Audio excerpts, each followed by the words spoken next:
Hello friends, welcome to Adiyogi பைக்ஸ்ங்க. இன்னைக்கு நம்ம எஃப்செட் வெர்ஷன் 2 தான் பார்க்குறோம்.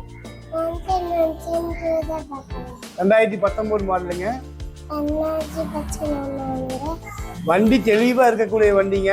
பாடி லைன்ல ரொம்ப சின்ன ஸ்கேட்டர்ஸ் கூட இல்லைங்க. 2 டயருமே புதுசு. இன்ஜின்லாம் ரொம்ப பர்ஃபெக்ட் கண்டிஷன்ல இருக்குங்க. வெறும் 19,000 கிலோமீட்டர் தான் ஓடி இருக்குங்க.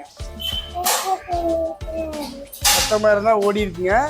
இந்த வண்டிக்கு நாம ஒரு 15,000 ரூபாய் இன்ஜின் இருந்தாலே லோன் பண்ணி தந்துடலாம். உங்களுக்கு இந்த வண்டி சூப்பரான கண்டிஷன்ல இருக்குங்க. இது உங்க ஃப்ரெண்ட்ஸுக்கு இந்த வீடியோ ஷேர் பண்ணுங்க, சப்ஸ்கிரைப் பண்ணுங்க, லைக் பண்ணுங்க. தேங்க்யூ. Contact Adiyogi bikes.